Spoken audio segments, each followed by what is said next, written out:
पर्यावरण हा मुद्दा घेऊन लोकांपर्यंत कुठलाच राजकीय पक्ष का जात नाही? जो कोणी पर्यावरणाबद्दल बोलतो, जो कोणी शेतकऱ्यांबद्दल बोलतो, तो अर्बन नक्सल होतो त्यांच्या डिक्शनरीमध्ये. भाजपच्या मनात पक्का मी अर्बन नक्सल आहे. मग भाजपला विकास आणि विनाशमध्ये फरक कळत नाही. या लाडकी बहीण सारख्या योजनेमुळे तुम्ही सगळे एका पिंजऱ्यामध्ये अडकला राजकीय पक्ष, असं नाही का वाटत? देवेंद्रजी, दादा आणि मिंदे ते सत्तेत बसून एकामेकांवर आरोप करतात, एकामेकांच्या फाईली लीक करतात, एकामेकांवर भ्रष्टाचाराचे आरोप करतात, व्हिडिओज लीक करतात आणि हे सगळं करून राजीनामा द्यायला कोण तयार नाहीये. पण एकेकाळी शिवसेना याच राजकारणाच्या विरोधात रस्त्यावर यायची ना, आज विरोधी पक्ष म्हणून उभे राहतात का या सगळ्या? आम्ही हाऊसमध्ये आंदोलन करतो, पायऱ्यांवर आंदोलन करतो, पण क्लीन चिट दिली जाते. ठाकरे आणि पवार पुन्हा एकदा एकत्र येतात. भाजपला ही भीती. ही निवडणूक कुठच्याही ॲबस्ट्रॅक्ट विषयाबद्दल नाही आहे. ही निवडणूक तुमच्या शहराचं राजकारण कसं असायला पाहिजे, राजकीय संस्कृती कशी असायला पाहिजे, शहरातली कामं कशी असायला पाहिजेत, शहर कुठच्या दिशेला चाललंय, ही मुद्द्याची निवडणूक. वोट चोरी हे निवडणुकीचा प्रचार यंत्रणेत आणलंच नाही, प्रचारात आणलंच नाही. हा प्रचाराचा मुद्दाच नाही आहे. हा तांत्रिक मुद्दा आहे. मी एक मान्य करतो की भाजपसारखा विरोधी पक्ष नाही, अप्रतिम विरोधी पक्ष आहे. निवडणूक ही नक्की कशासाठी सुरू आहे? कारण जे काही चालू आहे, जो काही कचरा बाहेर येतो आहे आणि म्हणजे राजकारण ज्या स्तराला गेलेलं आहे, या सगळ्या निवडणुकीमध्ये 29 महापालिका आत्ता महाराष्ट्रातल्या जात आहेत, मतदान त्यांचं होईल. एकाही शहरामध्ये, एकाही ठिकाणी शहरातले विषय आलेलेच नाही आहेत. मग ही निवडणूक नक्की आहे कशासाठी? गिरीश, ही महत्त्वाची गोष्ट म्हणजे आपण जे बोलताय ना ते एकदम बरोबर आहे आणि एकदम खरं आहे. एक मुंबईकर म्हणून जर तुम्ही आमचे होर्डिंग्स पाहिले किंवा विषय पण पाहिले, वचननाम्यातले विषय असतील किंवा जे भाषणात घेतो, बरोबर मागच्या आठवड्यात जेव्हा मी नाशिकमध्ये होतो किंवा पुण्यात होतो किंवा छत्रपती संभाजीनगरमध्ये होतो, मी भाजपला एकच सांगतोय, मुद्द्याचं बोला. तुम्ही सगळे काही ॲबस्ट्रॅक्ट विषय आणताय, बांगलादेशी, रोहिंग्या, जे महानगरपालिकेच्या निवडणुकीशी काही देणं घेणं नसतं. गटर वॉटर मीटरची निवडणूक आहे. आणि जर तुम्ही पाहिलं तर आमचं सगळं जे काही आहे पूर्ण कॅम्पेन इट्स अबाउट काय काम केलं आहे आणि काय काम करायचं आहे. त्या दिवशी अमित आणि माझं जर प्रेझेंटेशन पाहिलं असेल आपण, ते पण 15 मुद्दे हे शहरांबद्दलच होते. कुठेही ॲबस्ट्रॅक्ट किंवा कुठेही लार्जर आयडिओलॉजी नव्हती. It is about the city. तसंच जर आपण माझी प्रत्येक भाषणं किंवा शाखाभेटी पाहिल्यात तर काय आपण शहराला देणार ह्याच्यावरच फोकस करतो आहे. अर्थात भाजपचे मुद्दे जे आहेत ते खोडून काढतो आहे, पण मुद्द्याचं बोला. मला वाटतं ही निवडणूक त्याच्याबद्दल असायला पाहिजे की शहरांचं काय. बरं, शहरांमध्ये जर आपण पाहिलं तर जवळपास 53% महाराष्ट्र हा शहरीकरणांमध्ये आलेला आहे. 29 शहरं आपली महानगरपालिका निवडणुकीला चाललेली आहेत. अजूनही आज तारीख काय आहे? 10. निवडणूक कधी आहे? 5 दिवसावर आहे. भाजपकडून एक तरी विजन डॉक्युमेंट किंवा शहराबद्दल उल्लेख आलाय का? कुठेही नाही. काही कुठेही नाही. म्हणजे मुख्यमंत्री जाऊन एखाद्या सभेत जाऊन बोलतात की आम्ही बांगलादेशांना काढू. एक मी पत्रक बघितलं एका भाजपच्या उमेदवाराचं की आता जिंकल्यानंतर, दुसऱ्यांदा जिंकल्यानंतर इन्फिल्ट्रेटर्स आणि बांगलादेशीज विल बी रिमूव्ड. मग 12 वर्ष तुमचं केंद्रात सरकार आहे, 10 वर्ष तुमचं राज्यात सरकार आहे. स्वतः फडणवीस साहेब 10 वर्ष गृहमंत्री आहेत. आत्ता आठवले बांगलादेशी. मुद्दा असा आहे ना की तुम्ही रस्त्याचं काय करताय, घोटाळ्यांचं काय, बसचं काय, पाण्याचं काय, ह्याच्यावर तर बोला. आणि गिरीची गंमत म्हणजे तुमचे 2 ट्विट्स बघितले मी. पण जर तुम्ही एवढ्या महत्त्वाच्या पदावर बसून तुम्हाला जर तुमचे जे काही तुम्ही ट्रॅफिकमध्ये अडकलात किंवा ज्या भयानक प्रकारे अडकलात, if you have to voice that on social media, बाकीच्यांबद्दल कोण ऐकतंय? बाकीच्यांचं कोण ऐकतंय तरी का? म्हणजे साधं उदाहरण आहे ना, कोपरी ब्रिज एवढा मोठा हंगामा करून त्यांनी तो उद्घाटन केलं.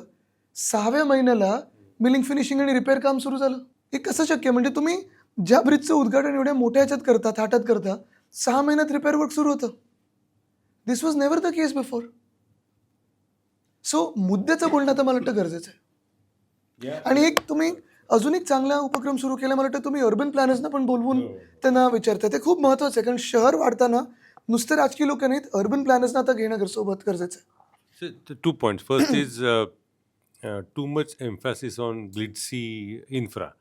Number 1. Number 2, number 2, शिवसेना आणि मनसे, तुम्ही ही दिल्ली विरुद्ध संघराज्य अशी ही निवडणूक आहे हे प्रोजेक्ट करण्यामध्ये तितकेसे यशस्वी झाला आहात का? कारण unless you put it I mean it's a question of बघा फेडरलिझम माझ्यासाठी राइट? माझ्यासाठी इट इज अबाउट जसं तुम्ही हे बोलत ना ग्लिट्सी मोठे infrastructure projects exactly again this is what I was interacting with a couple of urban planners आणि हल्ली एक फॅसिनेशन झालं फिक्सेशन झालं सगळ्या राजकीय लोकांचं 4 पदरी आम्ही इथून फ्लायओव्हर देऊ ह्याच्यातून बोगदा काढू त्याच्यातून मेट्रो काढू हे काढू ते करू हे करणं गरजेचं असतं ठीक आहे पण गल्लीत जे चाललंय कचरा वेळ उचलला जातोय का पाणी तरी नीट येतंय का पाण्याचं प्रेशर नीट आहे का पाणी शुद्ध आहे का हवामान कसं आहे तुम्ही आता माझा घसा जो गेलाय किती लोकांना सर्दी खोकलं झालं असेल तुम्ही इथेच गेल्या 2 महिन्यांमध्ये पण ह्या विषयांवर कोणीच बोलत नाहीये आणि दुसरं म्हणजे जे आपण फेडरलिझमचं म्हणत आहात किंवा मुंबई विरुद्ध दिल्ली आम्ही हे मुंबई विरुद्ध दिल्ली करण्याची इच्छा पण नाही म्हणजे आम्ही सातत्याने म्हणजे अमित आणि मी तर मुद्द्यांचंच बोलतोय तसं पाहायला गेलं तर उद्धव साहेबांकडून पण काल पण नाशिकमधलं जर भाषण ऐकलं तर शाळेचा विषय असेल मेडिकल कॉलेजचा विषय असेल जे शहर मुख्यमंत्र्यांनी दत्तक घेतलं होतं स्वतः मुख्यमंत्री असताना बहुमत त्यांचं महानगरपालिकेत आलं तिथे अजूनही परवडणारी बस सेवा नाही तिथे BMC सारख्या चांगल्या शाळा नाहीत तिथे अजूनही एक स्वतःचं मेडिकल कॉलेज नाही म्हणजे हे जे मिथ आहे ना की डबल इंजिनचं सरकार सगळं काही करू शकतं आमच्या 25 वर्षात फक्त 4 वर्ष आमचे मुख्यमंत्री होते 97 ते 99 आणि 19 ते 22 तरी आम्ही 4 मेडिकल कॉलेजेस स्वतः BMCचे केलेत 3 धरणं झालीत 1235 महापालिकेत शाळा आहेत CBSE ICSE पण आलं त्याच्यात मराठी अनिवार्य केलं हे सगळं आम्ही करत राहिलो पण हे जसं आहे जसं काल परत राजसाहेबांचं जे भाषण झालं त्याच्यात त्यांनी पण 12 ते 17 काय केलंय हे देखील सांगितलं तेव्हा पण त्यांचे मुख्यमंत्री नव्हते पण मुद्दा हा आहे की तुमच्या हातात एवढं सरकार असताना तुम्ही काय अचीव केलं ह्याच्यावर बोलतच नाहीयेत बरं होर्डिंग्सवर पण दाखवत नाहीयेत मला वाटलं होतं की आत्तापर्यंत त्यांचं ब्लिट्स क्रीक होईल की आम्ही हे करू ते करू एवढा मोठा रस्ता करू हे धरण करू काहीच नाही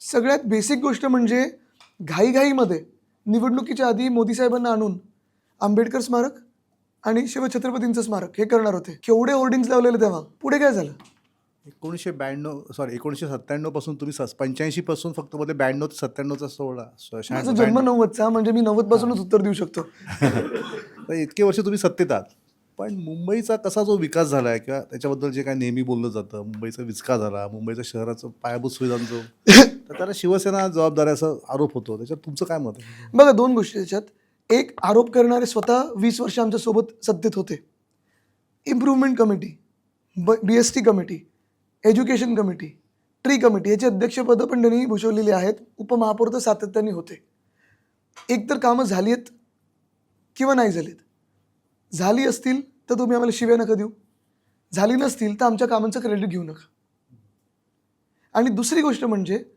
मुंबईसारखं तुम्ही मला या देशात एक शहर दाखवा ज्या स्तराला आपण आत्ता गेलेलो आहोत हां ठीक आहे गेल्या 3 वर्षात खूप मागे गेलो 4 वर्षात खूप मागे गेलो मान्य करतो कारण प्रशासक होते कोणाचंही वचप नव्हतं त्याच्यावर कोणाचंही आपण बोलतो ना एक अंकुश नव्हता त्याच्यावर पण हे सगळं होत असताना 97 ते 2022 जे काही मी जवळपास पाहिलं आणि जवळून पाहिलं 2002 पासून जास्ती समजायला लागलं मी 12 वर्षाचं असताना 600 कोटीची तूट इथपासून 92,000 कोटीच्या ठेरी कुठेही कर वाढवला नाही छुपा कर लावला नाही गडकरी साहेबांसारखे रस्ते होण्याच्या आधी टोल लावला नाही आणि ते होत असताना आपण पाहिलं असेल हे सगळी जी ठेवी होती प्रत्येक अर्थसंकल्पात आम्ही त्याचा हिशोब दिला की ह्या ठेवी कुठच्या प्रोजेक्टला लिंक्ड आहेत 2022ला जेव्हा आमचं सरकार पाडलं आणि मोदी साहेब लगेच आले होते तेव्हा त्यांनी STPच्या प्लांटचं भूमिपूजन केलं त्यांच्या ह्यानी योगायोग त्यांचा चांगला की STPचं जे पूर्ण प्रोजेक्ट होतं 10 वर्ष सुप्रीम कोर्ट आणि NGTमध्ये आम्ही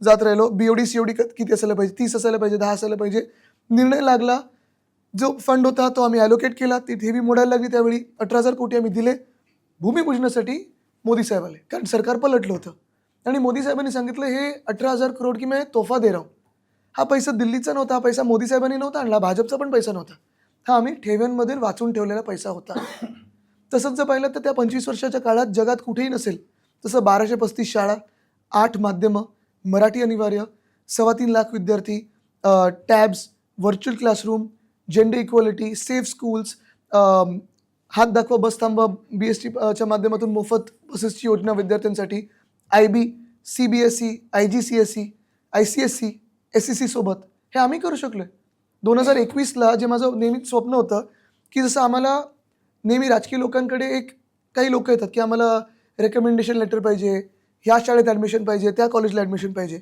तसं मला BMC शाळेत करून घ्यायचं होतं. तो दर्जा आणायचा होता. 2021ला 4,000 सीट्ससाठी 10,000 ॲप्लिकेशन झाले. आम्हाला लॉटरी काढायला लागली. हॉस्पिटलचं जर पाहिलं, मान्य तिथे मोर दॅन नीडेड किंवा मोर दॅन कपॅसिटी लोक येतात, पण एखाद्या शहराची कॅरिंग कपॅसिटी किती असू शकते? 2017ला जेव्हा मी ते DDUNOचं कॅम्पेन केलं होतं, 13,750 काहीतरी बेड्स हे आपले मुंबई महानगरपालिकेचे होते, हायेस्ट इन इंडिया. आपले 4 वैद्यकीय महाविद्यालय आहेत, कुठेही दुसऱ्या कुठच्याही महानगरपालिकेचे नाही आहे. त्यांचे डबल क्वाड्रपल कुठचे इंजिन असू दे, कुठेही यांनी करू शकले नाही आहेत. सगळ्यात चांगले डॉक्टर्स ह्या हॉस्पिटल्सबरोबर लिंक्ड आहेत. हां, आणि हे करून आता 5 जे हॉस्पिटल्स आहेत, मग MT अगरवाल आहे, शताब्दी आहे, राजावाडी आहे, हे जे भाजपला प्रायव्हेटाईज करायचे आहेत, ते आम्हाला आता मेडिकल कॉलेजेस करायचे आहेत. म्हणजे 9 मेडिकल कॉलेजेस हे आपले होतील. रेसिडेंट डॉक्टर्सना संधी मिळेल, चांगल्या डॉक्टर्सना संधी मिळेल, आपल्याकडे कपॅसिटी वाढू शकू. आत्ता काय झालं 3 वर्षामध्ये? शाळा तर बंद पाडत चाललेत, शाळांचे प्लॉट्स हे बिल्डरांच्या घशात टाकत चाललेत. तसं इथे कुलाब्यात टाकलं त्यांनी, मुंबादेवीच्या बाजूला, मंदिराच्या बाजूला रिझर्वेशन बदललं. तसंच जर पाहिलं तर हॉस्पिटल्स हे प्रायव्हेटाईज तर करतच आहेत, पण एक आम्ही मशीन आणलेलं, कोणाचा स्ट्रोक आला दुर्दैवाने, तर 15 मिनिटात इंटरव्ह्यून केलं तर तुम्ही वाचू शकता. ते मशीन बंद पडून तर धूळ खात पडले. तसंच दुसरीकडे आपण पाहतोय एक्सरे आणि MRIसाठी लाईन वाढत चाललेली आहे. म्हणजे या बेसिक ज्या गोष्टी आहेत ह्याच्याकडे जर तुम्ही लक्ष नाही दिलं तर तुम्ही कसं चालू शकता शहर? आता तिसरी गोष्ट मी तुम्हाला महत्त्वाची सांगतो. मध्यंतरी इंदोरची बातमी आली की ती 18 लोक गेले आणि ते मंत्री बोलले ना, घंटा फरक पडतंय. त्याच इंदोरचं खूप मोठं एक हे झालं होतं कौतुक की कचरा आता हे झालं वगैरे. किती कचरा होता माहिती आहे का इंदोरमध्ये? Daily collection 400 metric ton. 400 metric ton. मुंबईचं 2016-2017 पर्यंत प्रत्येक दिवसाचा कचरा हा 10,000 मेट्रिक टन होता. आम्ही विलगीकरण सुरू केलं आणि तो जवळपास 6,000वर आणला आम्ही. पुढेही अजून करू शकलो असतो. कोविडच्या काळात थोडं आपल्याला मेडिकल वेस्ट वगैरे वाढल्यामुळे विलगीकरण कमी झालं, पण नंतर हे बंदच पडलं. आत्ता जसे ढिगारे दिसतात कचऱ्याचे, उचलले नाही जातात, आधी दिसायचे का?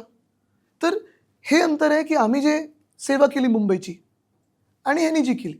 बरं, ह्याच्यात पण धरण जे मिडलवेतानं धरण बांधलं आपण, ते 9th fastest dam in the world होतं त्यावेळी. आत्ता जे त्यांच्या अवतीभोवती बसलेत, जे सुप्रमासाठी किंवा ज्याला बोलतो आपण एस्केलेशनसाठी फेमस आहेत, 70,000 कोटी 80,000 कोटीची धरणं वगैरे बांधली. आम्ही किती याच्यात बांधली आणि किती वेळेत बांधली बघा. तर हे क्लिअर दिसतंय आणि म्हणून मी सातत्याने भाजपला सांगतोय की चला डिबेटला या, ओपन डिबेट करू. आम्ही काय केलं, तुम्ही काय केलं, पण मुद्द्याचं बोला. नालेसफाई हा कायम कळीचा मुद्दा ठरलाय. गेल्या 6 वर्षात आपण 76,000 मेट्रिक टन गाळ नाले आणि नदीतून काढला. हा येतो कुठून दरवर्षी? आणि तो दरवर्षी इतका काढावा कसा लागतो? बघा, तुम्हाला सांगू, नालेसफाई कधी कधी ही टेक्निकली बघितलं जात नाही. कुठचाही नाला असो किंवा नदी असो, ह्याच्यात गाळ हा येणारच आणि ह्या गाळामुळेच तर जॉग्राफिकल फीचर्स बदलतात. जो हॉर्सशू बेंड होतो किंवा एखादं बेट तयार होतं, हे गाळामुळेच होतं. आता ह्याच्यात तीन प्रकारचा कचरा तुम्ही पाहिला पाहिजे किंवा वेस्ट पाहिला पाहिजे. कचरा म्हणजे मी टिपिकली वेस्ट बोलतोय. पहिला आहे गाळ. तो कचरा म्हणून आपण न पाहता ते जॉग्राफिकल फीचर असतं, ते सातत्याने काढायला लागतं. पण जास्ती करून आपण पावसाच्या आधी काढतो, कारण खूप वेळा आपण आधी एक्सकवेशन केलं तर ओव्हरऑल तुमच्या नदीला किंवा नाल्याला अजून थोडा तो त्रास होऊ शकतो, कारण कुठेतरी चुकून जास्ती खोलीकरण होऊ शकतं. एखादी रिटेनिंग वॉल बांधली असते ती पडू शकते, खेकड्यानी नाही म्हणजे एक्सकवेटरनी, तर तेही होऊ शकतं. तर तो कचरा किंवा तो गाळ जो आहे तो तुम्हाला साधारणपणे फेब्रुवारीपासून हा मे एंडपर्यंत काढायला लागतो आणि तो सातत्याने काढायला लागतो. मुंबईत 2 गोष्टी झाल्यात जे आता पुण्यात व्हायला लागले. काही काही ठिकाणी नदी जी आपण नदी समजायचो, जसं आता मिठी नदी, ही पूर्णपणे नदी आहे का? तर कदाचित पूर्ण नदी नाही आहे. समुद्रापासून म्हणजे माहीम बेपासून जवळपास एअरपोर्टपर्यंत किंवा थोडं पुढे हा बॅकफ्लो आहे अरेबियन सीचा. आणि जो फिल्टर पाड्यापासून चालू होतो, कारण फिल्टर पाड्यात मी उतरलो जेव्हा साफसफाईला, तेव्हा गुडघ्यापर्यंतच पाणी होतं, तेव्हा नदीसारखं पाणी नव्हतं, कारण तो पवई लेकचा ओव्हरफ्लो आहे. आता हे 2 जर आपण मिश्रणं पाहिली तर हे 2 वेगळ्या प्रकारचे जेव्हा पाणी एकत्र येतं, पवईचं पावसाचं पाणी किंवा आधीच्या तलाचं पाणी ओव्हरफ्लो होतं, हे फ्रेश वॉटर आणि इथून सी वॉटर एस्च्युरी निर्माण होते तिथे. म्हणून तुम्ही पाहता की तिथे मॅनग्रोव्स पण आहेत, धारावी वगैरे, तिथे Mahim nature park, Salim Ali bird park, हे सगळे मॅनग्रोव्स झालेत. तर गाळामुळेच ते माहीम नेचर पार्क आणि सलीम अली बर्ड पार्क हे निर्माण झाले. गाळ हा ठराविक काढायला पाहिजे, जास्ती काढूनही फायदा नाही. दुसरे जे 2 प्रकार आहेत ते म्हणजे केमिकल किंवा सिवेज रिलीज जे होतं, ते सिवेज रिलीज कुठून होतं? तर आपण वापरलेल्या पाण्यातून किंवा आपल्या गटाराचं पाणी किंवा बाथरूममधून जे पाणी जातं ते. आता ह्या पाण्यासाठी मला वाटतं गेली 3-4 वर्ष म्हणजे आमच्या सरकारच्या थोडं BMC म्हणजे सरकार मी जेव्हा बोलतो राज्य सरकार, पण BMCच्या माध्यमातून आम्ही सुरू केलं. पर्यावरण मंत्री म्हणून मी त्याला अजून जोर देण्याचा प्रयत्न केला. STPचा प्रकल्प हा दोन्ही बाजूनी मिठी नदीच्या चालू आहे. तो प्रकल्प आता लवकर संपेल. मिठी नदीचं फेज 1, फेज 2 हे कदाचित होत चाललेलं आहे. आता ह्या सरकारने अपडेट दिला नाही आहे. पण हे आहे. आणि तिसरं आहे फ्लोटिंग डेब्री. फ्लोटिंग डेब्रीमुळे जास्तीत जास्त आपल्याला त्रास होतो. ते म्हणजे जर आपण पाहिलं तर अवतीभवती ज्या आपल्या सगळ्या काही हे सिव्हिलायझेशन झालेलं आहे. मग स्लम सोसायटीपासून हायरेजपर्यंत. तिथून जो कचरा आपण एरवी टाकतो त्याच्यात किंवा एखादं दार येतं, कधी उशी येते, कधी पूर्ण सोफाच येतो वाहत. ते जे जाऊन धडकतं आणि एखादं आउट गेट जो असतो त्याला ब्लॉक करतं, तिथे त्याचा बॅकफ्लो अडतो. तर ही कॉन्स्टंट प्रोसेस आहे. कुठची नदी असेल, तुम्ही मग ही घ्या, कानन नदी घ्या नागपूरच्या जवळची, किंवा मुंबईची मिठी घ्या, दहिसर नदी घ्या, ओशिवारा घ्या, पोयसर घ्या, सगळीकडे हा त्रास होणार. पण ह्या त्रासाला उपाय काय? आरोप प्रत्यारोप नाही, बोंबाबोंब नाही, काम करत राहा. आता तुम्हाला सांगतो सर, एकच मिनटं गिरीजी, एकच तुम्हाला सांगतो, गेले 3 वर्ष ज्या प्री मॉन्सून मीटिंग्स व्हायला पाहिजेत, जे आमच्या काळात व्हायच्या, मग त्याच्यात 16 एजन्सीज ज्या मुंबईमध्ये आहेत, मग रेल्वेसोबत प्री मॉन्सून मीटिंग व्हायला पाहिजे. रेल्वेचे पण 3 प्रकार आहेत. त्यांच्या तिघांसोबत ते कधी एकत्र आले तर देव पावलं असं वाटतं. मग BPT आहे, म्हाडा आहे, SRA आहे, ह्यांच्यासोबत जे मीटिंग्स व्हायला पाहिजे ते गेल्या 3 वर्षात झालंच नाही आहेत. तर ह्या झाल्या नाहीत तर हे काम होणार कसं? रेल्वेचे कलवट जे साफ करायला लागतात, ते कलवट साफ नाही झाले तर पाणी त्याच्या थ्रू जाणार कसं? नाही, ते मिठीच्याच कामात खूप भ्रष्टाचार झाला असं भाजपचा आरोप आहे. आणि ते इंडिकेट तुमच्याकडे करतात, तुमच्या पक्षाकडे. काय माहिती त्याच्याविषयी? जर झालं असेल आणि खरं असेल तर आमच्या पक्षातले जे कोणी असतील त्यांना भाजप उपमुख्यमंत्री बनवेल, कमीत कमी. आणि ते ज्या व्यक्तीबद्दल बोलतात, ज्या ॲक्टरबद्दल बोलतात ना, ती व्यक्ती आणि ॲक्टर हे मोदी साहेबांसोबत ख्रिसमस सेलिब्रेट करतात, केक कापतात एकत्र. तर ते मोदी साहेबांच्या जवळचे आहेत. तर ती व्यक्ती भ्रष्टच असेल तर मोदी साहेबांच्या बाजूला उभी कशी राहिली? जेलमध्ये का नाही? पण ह्या मिठी नदीबद्दल गेली 20 वर्ष चर्चा चालू हो. आहे. जुलैच्या याच्यापासून मिठीचा हा विषय. आता मिठी नदी पण तुम्हाला जर प्रोग्रेस पाहिली तुम्ही, कारण ह्याच्यात राज्य सरकार, MMRDA आणि BMC ह्या 3 प्राधिकरणामध्ये मिठी नदीचं हे त्यांनी जे काही भाग होते ते करून दिले होते. आत्ता 2-3 वर्षापूर्वी मला वाटतं BMCकडे आलेले ते. पण हे जेव्हा होत होतं तेव्हा जर आपण पाहिलं असेल प्रोग्रेस याच्यातली, तर मिठीचं रुंदीकरण आणि खोलीकरण हे खूप मोठ्या संख्येत झालेलं आहे. आत्ता एक गद्दार आमदार आहेत तिकडेच त्या भागातले, त्यांनी अधिवेशनात आमचं सरकार पडल्यानंतर आणि ते गद्दारी केल्यानंतर पण सांगितलं की मिठीच्या अवतीभोवती जी एक मोठी स्लम सोसायटी होती त्यांना घरं ही आधीच्या काँग्रेस सरकारने प्रॉमिस केली होती, नंतर भाजपनी प्रॉमिस केली होती मुख्यमंत्र्यांनी. मग आमच्या वेळी फायनली चाव्या मी त्यांना दिल्यात आणि शेवटच्या दिवशी, त्यांचं नाव नाही घेत, पण शेवटच्या दिवशी मी त्यांना चाव्या त्या दिल्या. आमचं सरकारी होतं, मी बोललो जाऊन तुम्ही चावी वाटप करा, तुम्ही श्रेय घ्या आणि त्या लोकांना घरं द्या चांगली. ते मस्त त्यांनी रडत रडत, नाही साहेब तुम्हाला कधी सोडणार नाही, तुमचा निष्ठावंत आहे वगैरे. आधी पक्ष बदलून आलेले ते. चाव्या घेतल्या, चावी वाटप दिल्या, घरं त्या बिचाऱ्या लोकांना मिळाली आणि दुसऱ्या दिवशी हे टपक्कन उडी मारून गेले गुवाहाटीला. पण सांगण्याचा मुद्दा हा की एअरपोर्टकडे म्हणजे जे एअरपोर्ट अथॉरिटी ऑफ इंडियानी रनवेचं वाढवलेलं होतं आणि सगळं काही त्यांचा जो व्याप वाढवला होता, मिठी नदीचं नाला केलं होतं, अक्षरशः नाल्यापेक्षा छोटं गटर केलं होतं. ते गेल्या 6-7 वर्षांमध्ये मोठं केलं, खोलीकरण झालं, रुंदीकरण झालं आणि नदी थोडी आता मोठी होत चाललेली आहे. पण जो काही त्याचा आपण त्याला रिव्हर बँक बोलू, ते रिव्हर बँकसाठी ह्या ज्या आजूबाजूच्या वस्ती आहेत ह्यांना तुम्ही चांगली घरं देणं गरजेचं आहे. दुसरी गोष्ट म्हणजे नदीचं अजून रुंदीकरण, अजून खोलीकरण होणं गरजेचं आहे. दहिसर नदीचं पण काम मी सुरू केलं होतं, मला वाटतं आता बंद आहे, मला माहीत नाही याच्यावर काय पुढे झालं आहे. पोयसरचं केलेलं, ओशिवाराचं केलेलं. आणि मी जे सतत ओरडत आहे ना पुण्यामध्ये जाऊन की मुळ्या मोठ्याला अरुंद करू नका, राडोरडा टाकू नका, तो याचसाठी की जर खोलीकरण आणि रुंदीकरण नाही केलं आपण तर तो पूर्ण आपण पाहाल की ते फ्लड बँक ते पूर्ण बँकेपर्यंत फ्लड येईल असं ते सगळं झालेलं आहे. पर्यावरण हा केंद्राचा असेल आणि राज्याचा असेल, कुणाच्याच कार्यक्रम पत्रिकेवरचा विषयच नाही आहे. आता तर ठाण्याची आम्ही मोठी बातमी छापली आहे, येऊरचा अख्खा भाग ते पण आम्ही रद्द करणार आहोत. ते आमच्या वचननामेत मी टाकले संजय गांधी नॅशनल पार्कचा जो मास्टर प्लॅन यांनी BMCला दिलेला आहे, मग येऊरचा भाग असेल, वसई विरारचं असेल आणि आपलं असेल, त्याच्यात त्यांना येऊरमधले बंगले रेग्युलराईज करायचे आहेत. एवढाच यांचा अजेंडा आणि जे काही हॉटेल वगैरे यांनी बांधले त्या मंत्र्यांनी. पण आपण पाहिलं असेल, मी परत परत कौतुक करतो राजस्थानच्या लोकांचं, कारण आपण खूप वेळा पर्यावरणाबद्दल बोलतो पण रस्त्यावर किती लोक उतरतोय. अरावलीसाठी राजस्थानमध्ये लाखो लोक घरदार सोडून उतरले, महिला पुरुष शेतकरी सगळे उतरले आणि अरावली वाचली. तसंच पुण्यात झालं. वेताळ टेकडीसाठी पुण्यामध्ये ह्युमन चेंज झाली आणि त्यांनी सांगितलं तुम्ही वेताळ टेकडी वाचवायचं आश्वासन नाही दिलं तर आम्ही मतदान करणारच नाही. लगेच भाजप बोलली स्टे देतो. पण ते नाशिकला किंवा मुंबईत ठाण्यामध्ये आहे ना, तपोवनला पण मी स्वतः जाऊन ॲफिडेव्हिट देऊन आलोय की आम्ही इथे जे काही झाडाची छटाई आहे ते कमी करू देणार नाही. नाही, तो त्याचा ठाण्याचा परत तोच मुद्दा का घेतो, कारण याच्यावरती राजकीय पक्षांनी, ठाणा हा तुमचा एकेकाळचा बालेकिल्ला होता, आता होईल परत होईल, या निवडणुकीत होईल. ते मुद्दा असा की पर्यावरण हा मुद्दा घेऊन लोकांपर्यंत कुठलाच राजकीय पक्ष का जात नाही. निदान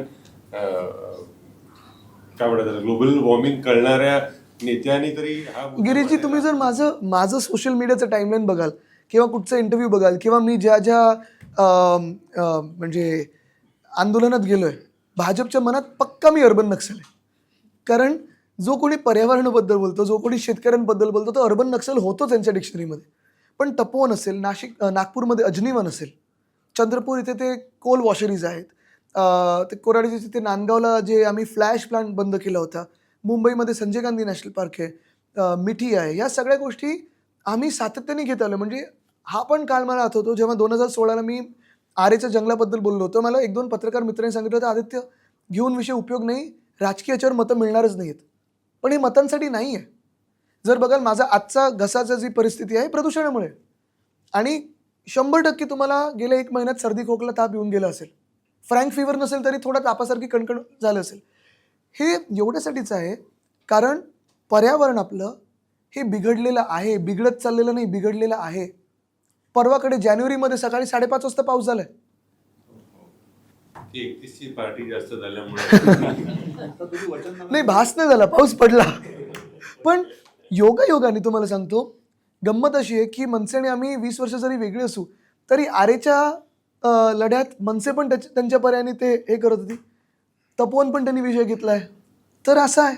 कायम भाजपाची टीका असते की तुम्ही प्रत्येक विकासाला विरोध करता. हा मुद्दा थोडासा लोकांसमोर जाणाऱ्या प्रतिमेचा असतो, तर त्या बाबतीत शिवसेनेची भूमिका काय? मग ही प्रतिमा बघा, तुम्हाला सांगू का, भाजपला विकास आणि विनाशमध्ये फरक कळत नाही. आपण जर पाहिलं तर आत्ता परवा मी ते सोशल मीडियावर पण व्यक्त झालं त्याच्यावर, घोडाझारी वाईल्ड लाईफ सँच्युरीच्या बाजूला लोहारगड नावाची एक जागा आहे, तिथे मायनिंग सुरू केली, मायनिंगची परवानगी दिली. मला वाटतं जास्ती काही 12 महिने पुरेल वगैरे असं काहीतरी, ते 1 मिलियन टनची माईन आहे, जास्ती मोठी नाही आहे, जास्ती काही उत्पन्न पण राज्याला नाही आहे. पण ती माईन खोदायचीच आणि वाईल्ड लाईफ सँच्युरीमध्ये आहे, टायगर कॉरिडॉरमध्ये म्हणून खोदून ठेवायचीच.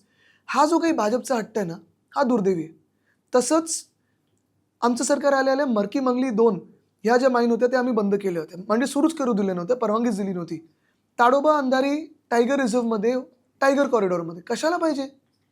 ते पण खूप कमी, त्याच्यातून जे काही उत्पन्न मिळणार राज्य सरकारला ते पण खूप कमी आहे. तसंच पाहिलं जर आपण तर वेताळ टेकडी, त्याच्यातून जे काही त्यांना तो रस्ता काढायचा आहे, पुढे जाऊन ट्रॅफिक स्टडी पूर्ण सांगताय, सगळे पुण्याचे लोक सांगतायत की या रस्त्याची गरज नाही आहे, कुठेही कोणाचा वेळ वाचणार नाही, कोणाचा वेळ वाया जाणार नाही आहे. तरी भाजपचे कन्सल्टंट आहेत म्हणून त्यांनी बोगदा काढला आहे, त्यांनी टनलच्या बाजूनी, त्या बोगद्याच्या बाजूनी एक मेट्रोचं टनल काढलेलं आहे आणि वरतून एलिव्हेटेड रोड पण आहे. हे जे काय आहे ना, म्हणजे भाजप जे काही हायवेज बांधत आहे ते स्ट्रेट तुम्हाला हॉस्पिटलला नेतील 15 मिनिटात, असं करते. बरं, जे काही यांनी विकासाच्या नावाखालती रस्ते बांधलेले आहेत, एक तरी रस्ता आज नॅशनल हायवे बघा किंवा शहरातला रस्ता बघा, एक तरी दर्जेचा आहे का? आत्ता पण जे काही ते मुंबई आणि जे हे मॅनग्रोव्हजवरनं चाललंय, 45,000 मॅनग्रोव्ज मारणार आणि ते करणार, तुम्ही डिझाईन बदलू शकता ना, स्पॅन मोठे करू शकता, मॅनग्रोव्ज कमी मरतील त्याच्यात. हे तुम्ही नेचर किंवा पर्यावरण आणि विकास हा शाश्वत होऊ शकतो, अजूनपर्यंत होत आला आहे ना. आत्तापर्यंत एवढे हजारो वर्ष आपण जगलो आहोत या पृथ्वीवर, शाश्वत विकासच होत आला. इंडस्ट्रियल रेव्होल्युशनमध्ये पण शाश्वत विकास जर झाला असेल तर मग आत्ता का नाही होऊ शकत? भाजपच्याच काळात का तुम्हाला हिमालय पकडून ठेवायचं आहे? भाजपच्याच काळात का तुम्हाला अरावली संपवायचं आहे? भाजपच्याच काळात का तुम्हाला वेस्टर्न घाट्स आणि सह्याद्री संपवायचं आहे? ह्याचा आपण विचार करणं खूप गरजेचं आहे. मुंबईचं जे प्रदूषण आहे आता सगळ्यात मोठा समस्या प्रदूषणाची आहे. यावर तुमचा काय उपाय आहे? म्हणजे मुंबई क्लायमेट ॲक्शन प्लॅन तसंच नाशिकसाठी आम्ही केलं, पुण्यासाठी केलं, ठाण्यासाठी केलं, सोलापूरसाठी केलं. ह्या प्रत्येक क्लायमेट ॲक्शन प्लॅनमध्ये आम्ही जे काम केलं होतं ते अनेक संस्थांसोबत काम केलं. आणि मी जेव्हा पर्यावरण मंत्री म्हणून त्यांना सांगितलं की या गोष्टीवर आपल्याला काम करायचं आहे, 2 उद्देश होते त्याच्यात. एक, ह्या 40 शहरांना, आपले जे मिलियन प्लस शहर आहेत आपण आपल्या राज्यामध्ये, 10 लाख प्लसची शहर आहेत, या 40 शहरांना 2040 2040पर्यंत नेट झिरोपर्यंत न्यायचं होतं. नंतर 47ला विकसित भारत 100% होऊ शकतं, ते आत्ता अच्छे दिनसारखं होईल, पण नेट झिरोपर्यंत न्यायचं. आणि दुसरी गोष्ट मी त्यांना सांगितली की आमचं कौतुक करू नका, आम्हाला सत्य परिस्थिती दाखवा की आम्ही कुठे चुकतोय, कुठे ती चूक सुधारू शकतो. Short term goals, medium term goals, long term goals काय आहेत, त्याच्यातच EV पॉलिसी, त्याच्यातच एनर्जीचं जस्ट ट्रान्झिशन, त्याच्यातच कचऱ्याचं विलगीकरण असेल, कचरा हाताळायचा कसा, सगळे काही पैलू त्याच्यात येतात. ते अजूनही BMCच्या वेबसाईटवर आहे. जर तुम्ही जाऊन चाललात त्याला तर तुम्हाला कळेल, म्हणजे तुम्ही म्हणजे महापालिकेच्या आयुक्तांनी, तर कळेल की काय करायला पाहिजे. आता बेसिक गोष्ट मुंबईमध्ये जी झाली पाहिजे ना, ती कन्स्ट्रक्शन मॅनेजमेंट. तुम्ही कन्स्ट्रक्शन थांबवू नका, बिलकुल थांबवू नका, विकास रोखू नका, पण कन्स्ट्रक्शन मॅनेजमेंट कशी झाली पाहिजे, वेळ कशी त्यांना तुम्ही करून दिली पाहिजे, दिवस कुठचे असायला पाहिजेत, किंवा खरोखर काही झाडं कापण्याची गरज आहे का. उठसूट जे कॉन्ट्रॅक्टर्स मागे लागतात झाडं कापायचे, जसं मी बोललो ना, 45 झाडं कापणार, इथे ट्रान्सप्लांट कुठे करणार? चंद्रपूरला, 900 किलोमीटर दूर. आणि चंद्रपूरमध्ये तुम्ही माइन्स खोदताय, म्हणजे तिकडचा ट्रान्सप्लांट कुठे करणार? तर पालघरमध्ये.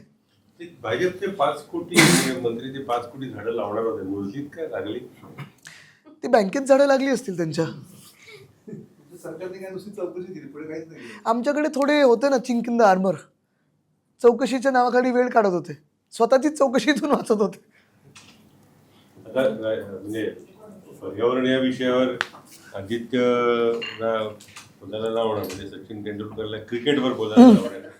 नाही, खूप मोठा कॉम्प्लिमेंट आहे, पण मला वाटतं त्याच्यामध्ये तेवढंच माझं आवडतं अर्बन प्लॅनिंग पण आहे, त्याच्यावर पण आपण पूर्ण दिवस काढू शकतो. मला वाटतं राजकीय पर्यावरण पण जास्त महत्त्वाचं पर्याय आहे. आहे. तर मुद्दा मनसेच्या आघाडीचा ती जरा जास्त लवकर व्हायला हवी होती असं वाटतं.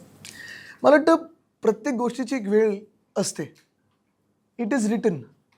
20 वर्ष आमचे पण अनुभव, त्यांचे पण अनुभव, एक पूर्ण सायकल होतं. लोकांना पण त्यांचे त्यांचे अनुभव आले, भाजपला निवडून पण जसे आता अनुभव येतात, तर मला वाटतं it's happened at the right time. पण खालपर्यंत ते एकत्रित तुम्हाला सांगू गिरीजी, एक मी पाहतोय, आत्तापर्यंत मी, उद्धवसाहेब, राजसाहेब आणि अमित, आमच्यामध्ये जवळपास 150 ते 250 शाखा भेटी आमच्यामध्ये झालेल्या आहेत. प्रत्येक मुंबईतल्या विभागात झालेल्या आहेत. एक आनंदाची गोष्ट ही आहे की सर्वीकडे मनसेचे आणि आमचे, म्हणजे आता आमचं तुमचं राहिलंच नाही, हे कार्यकर्ते एवढे मिळून मिसळून झालेले आहेत, मनोमिलन एवढं झालेलं आहे, कोण कोणाचे पट्टे घालतात, एकमेकांच्या कार्यालयात स्वागत करतात, वेगळे होतो असं कुठेही वाटत नाही, कुठेही अंतर वाटत नाही. आणि हे जेन्युनली झालं आहे. म्हणजे असतं तर मी तुम्हाला कमीत कमी ऑफ द रेकॉर्ड तरी सांगितलं असतं की ही मला थोडी भीती वाटते, पण तसं कुठेही झालं नाही. सगळीकडे ते सगळे उतरलेले आहेत, एकमेकांच्या प्रचारात लागलेले आहेत आणि जेन्युनली मुंबई वाचवण्याच्या एका ईर्षेने पेटलेले आहेत.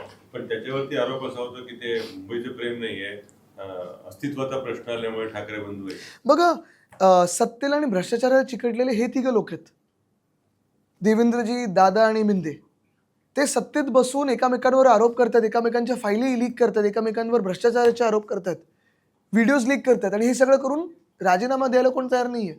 आमच्याकडे तर सत्ता आत्ता नाहीच आहे ना, पण आम्ही मुंबई जिंकायचं का मागतोय, कारण नाही तर मुंबईचं अदानीकरण होईल. आणि हे दिसतंय आपल्याला, आम्ही नुसतं हवेत बोलत नाही आहे, आम्ही एक इमॅजिनरी कुठचा एक विरोधक निर्माण नाही केला आहे. आणि दुसरी गोष्ट म्हणजे तुम्ही युती केलात, तुम्ही भाजप म्हणून काँग्रेसबरोबर युती केली, MIM बरोबर युती केली, मिंदेंनी MIM बरोबर युती केली. ते आता मला माहीत नाही तुम्ही कोट करू शकाल की नाही, पण ते सलमान खानचं गाणं ना, मैं करू तो साला कॅरेक्टर दिला आहे, तर हेच आहे ना. पण याच्यामधला मुद्दा कुठे येतो की ते तुमची युती हा हा काय अस्तित्वाच्या लढाईचा वगैरे वगैरे मुद्दा यांच्याकडनं सांगितलं जातं, पण त्याला तोडीस तोड अशा स्वरूपाचा जो एक युक्तिवाद व्हायला हवा तो येताना का- जनतेमध्ये तुम्ही बघा, फिलिंग बघा, इमोशन बघा. आणि कदाचित भाजप जी टीका करत आहे, जगात एकमेव पक्ष असेल किंवा ही वृत्ती असेल जिथे दोन भाऊ एकत्र येताना त्यांच्या पोटात दुखतं. कुठेही कोणी दोन भाऊ एकत्र आले, दोन फॅमिलीज एकत्र आले तर आनंदच झाला पाहिजे. पण भाजप एकमेव वृत्ती आहे जगातली ज्याच्या पोटात दुखतं. तुम्ही हा जो नुसता उल्लेख झाला की ते आणि भीती त्यांना ह्याचीच आहे की महाराष्ट्रातून ठाकरे आणि पवार पुन्हा एकदा एकत्र येतात. भाजपला ही भीती.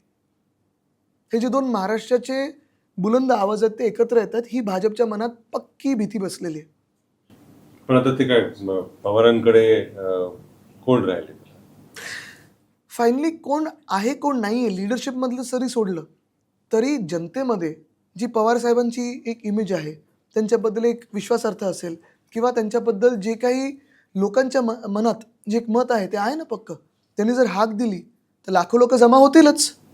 याच्यात एक एक हा बाबांनी हा बरोबर विचारला होता की याच्यासाठी जी एक सहानुभूती असायला हवी होती निर्माण व्हायला हवी. ही सहानुभूतीसाठी नाही नाही, आहे, नाही, हे नाही, ताकदीसाठी आहे. नाही, ज्या पद्धतीनं सरकार पाडलं गेलं किंवा पक्ष फोडले गेले किंवा निवडणूक आयोगाने मान्यता दिली, कोर्टात ऐकलं गेलं नाही वगैरे वगैरे, हे जर आंध्रमध्ये झालं असतं किंवा तामिळनाडूमध्ये झालं असतं, बंगालमध्ये झालं असतं तर बंगालमध्ये झालं असतं तर तसं जास्त सभ्यपणे किंवा मला वाटतं दोन्ही गोष्टी आहेत. एक आपण लोकसभेत तर पाहिलं लोकांनी भरभरून मतदान केलं.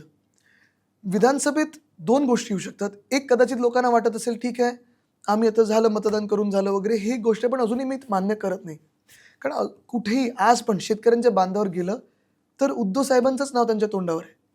काल परवाकडे मी कुठेतरी कोविडचं एक ह्याच्यावर टाकलं की चुकून विचार करा जर फडणवीस साहेब किंवा भाजप कोविडच्या वेळी मुख्यमंत्री असते तर. आणि प्रत्येकाने मग मराठी असो अमराठी असो, ह्या राज्यातलं असो किंवा कुठच्याही दुसऱ्या राज्यातलं असो, प्रत्येकाने कौतुक केलं उद्धव साहेबांचं. म्हणजे हे प्रत्येकाला माहिती आहे की शासनामध्ये किंवा शासन चालतं कसं हे उद्धव साहेबांनी दाखवलेलं आहे. पण वरळीच्या डोममध्ये मी जे प्रेझेंटेशन दिलं वोट चोरीचं, जो मतदारसंघ मी स्वतः जिंकलो वरळीचा, तिथे जर आम्ही 6 महिन्यानंतर 19,333 लोकांना बोगस पकडलं असेल, तुम्ही विचार करा संपूर्ण महाराष्ट्रात किती. नंतर आम्ही जो मुंबईचा अभ्यास केला, मुंबईत 1,01,00,000 मतदार होते विधानसभेच्या निवडणुकीत.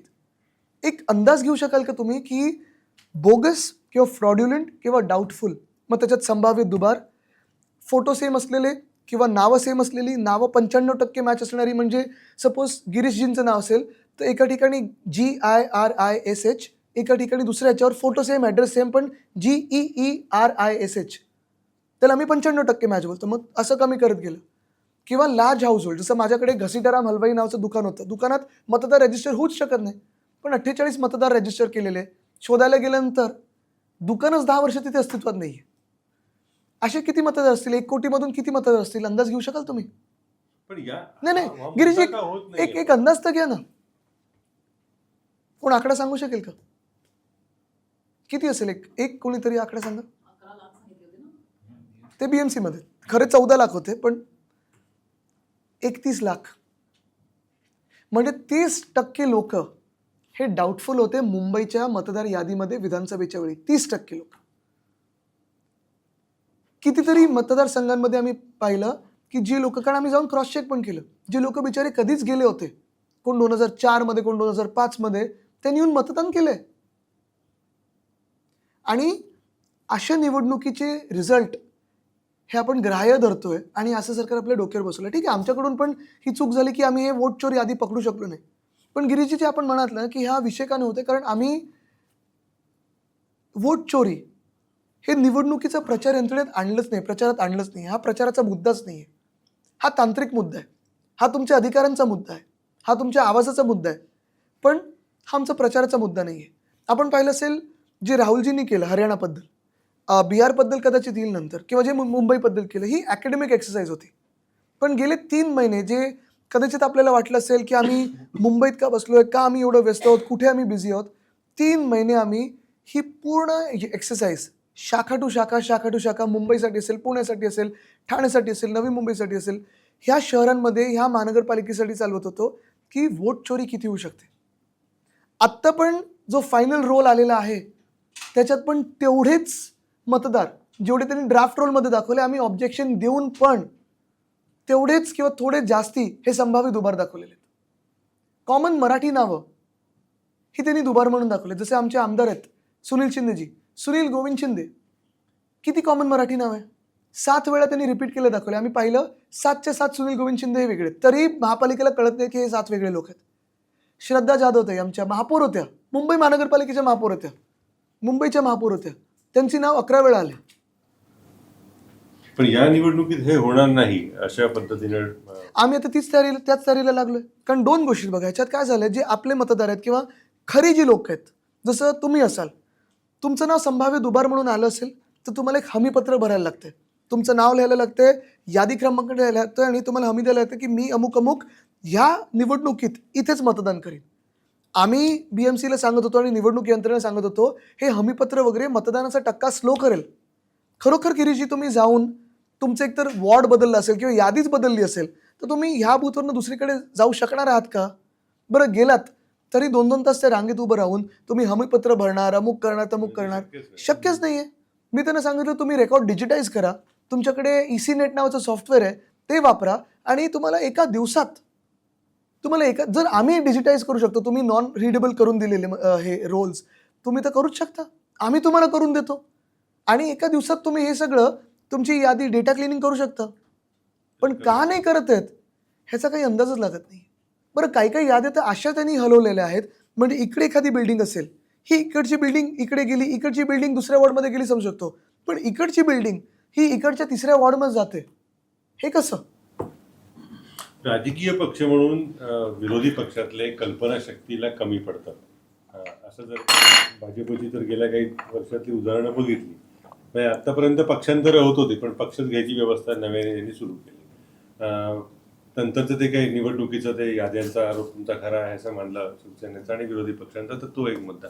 आता तिसरा प्रकाराने छान नवीनच आणलेला आहे तो म्हणजे बिनविरोध निवडणुकीचा. आता याला प्रत्युत्तर देण्यासाठी विरोधी पक्षांकडे काहीच यंत्रणा आहे असं वाटत नाही. आणि तुमच्याकडचा म्हणजे मला असं वाटतं की आता सकाळी रोज विचारावं लागतं का की अरे तू आहेस ना आमच्याकडे वगैरे अशी अवस्था आहे. नाही, तुम्हाला सांगू का, ह्याच्यात यंत्रणा म्हणजे तुम्ही नेमकं जी व्यक्ती नालायक ठरली, जी व्यक्ती डरपोक ठरली आणि ज्यांनी 4 इतर इच्छुकांना नाराज करून स्वतः तिकीट मिळवलं पण पैसे घेऊन किंवा दमदाटी करून घरी बसली ती व्यक्ती, त्या व्यक्तीला तुम्ही काय फोन करणार आणि काय बोलणार आणि काय सांगणार? मी नुसतं त्यांना एवढंच विचारतो की तुम्ही तुमच्या मुलांना किंवा आईवडिलांना काय उत्तर देणार? आरशात बघून तुम्ही काय उत्तर देणार की मी 4 इच्छुकांना नाराज केलं, मी तिकीट मागितलं, निष्ठावंत म्हणून दाखवलं की मी नाही लढू शकतो आणि जाऊन एक फोन आला किंवा एक ऑफर आली म्हणून घरी बसलो? मग पुढे तुम्ही समाजात फिरणार कसं? तुम्ही बिल्डिंगमध्ये तरी तुमचा चेहरा कसा दाखवणार? मुलांना शाळेत विचारलं तर तुम्ही काय उत्तर देणार?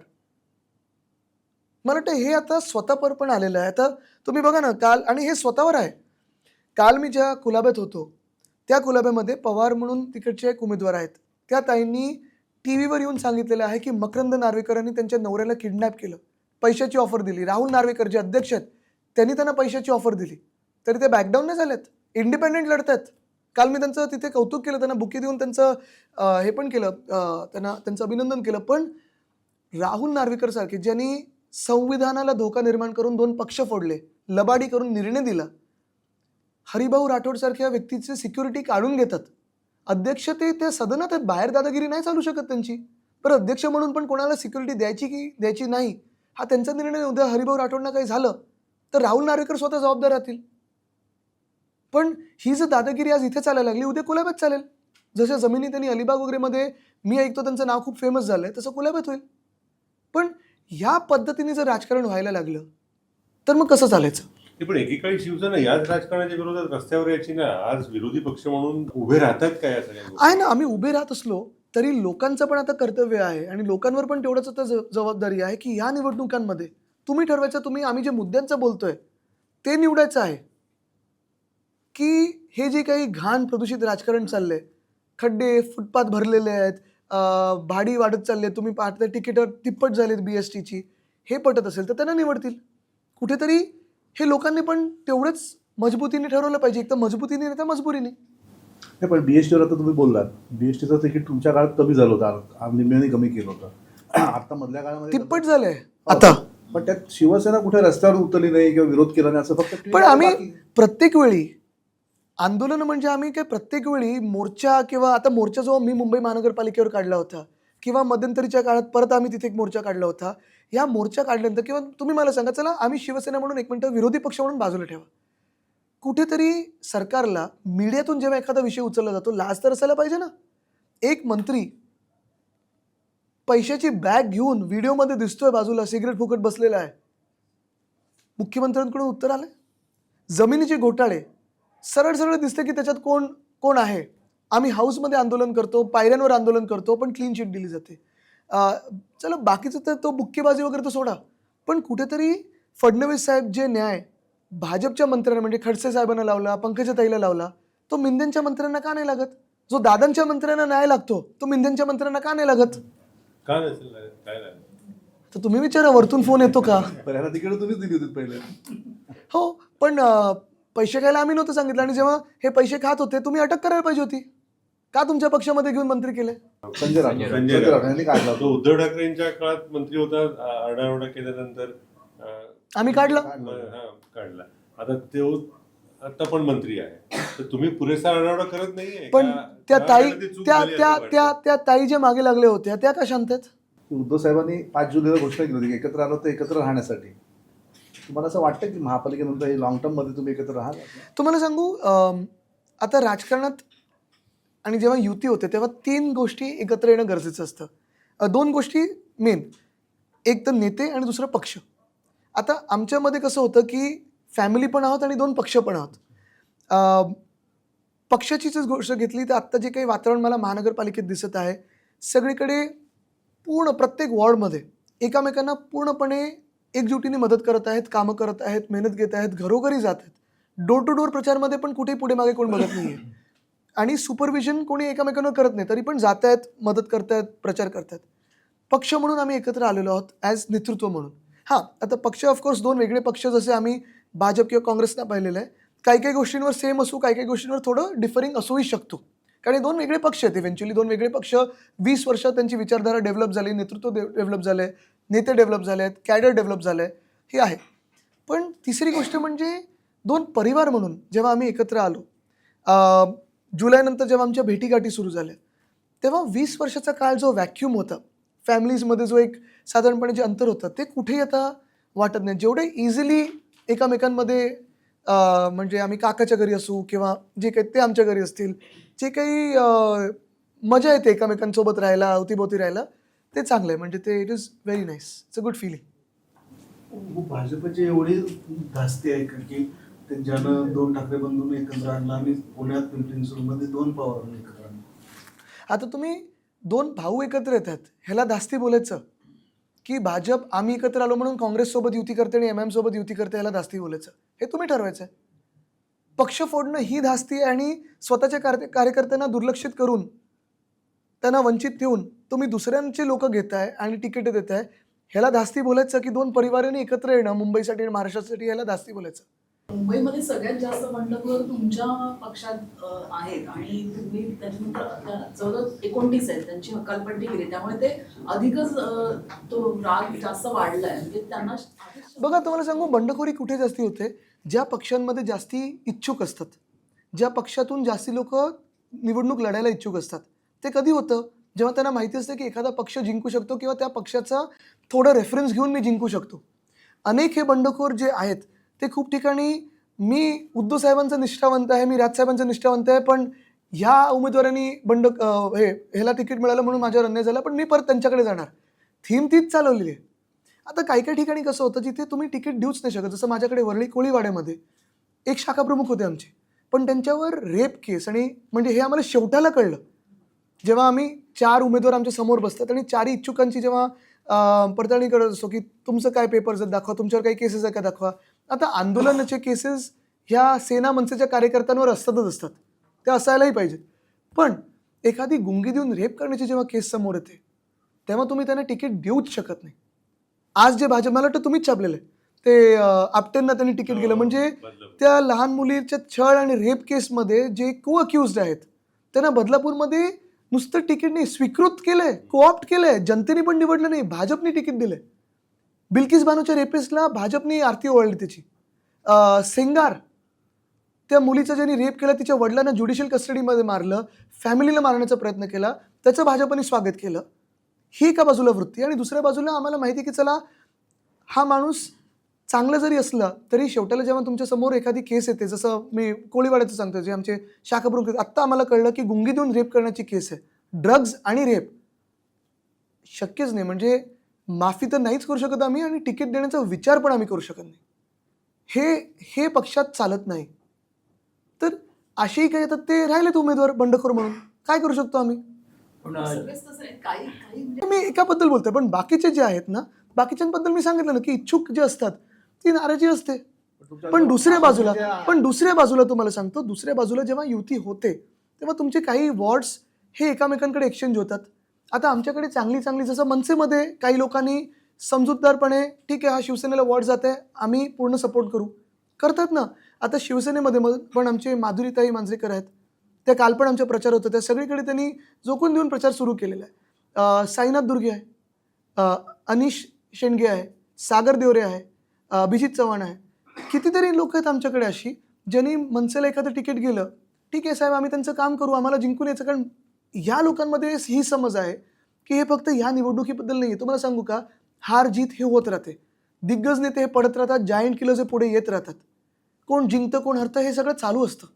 पण ही निवडणूक ही मुंबईसाठी लढत आहोत ह्या भावनेने या लोकांनी हट्ट धरला नाही आणि निवडणुकीत काम करत आहेत. पण आता 4 ते 5 वेळेला एका नगरसेवकाला म्हणजे उमेदवारी दिलेली आहे. तर मग अशा वेळेला पक्षाकडे एवढ्या वर्ष हा म्हणजे जुना पक्ष आहे तर त्याच्याकडे एक पर्यायी उमेदवार दुसरा नसतो. आता तुम्हाला सांगू का, जसं तुम्ही 4-5 वेळेचं बघताय ना, तसं आत्ता जर तुम्ही पाहिलं तर आमच्या संपूर्ण फळीमध्ये जी आत्ता निवडणूक लढते काही सगळ्यात तरुण पण आहेत. तन्वीराव हे तरुण आहेत, मला वाटतं 24 वर्षाचे आहेत. अंकित हा तरुण आहे.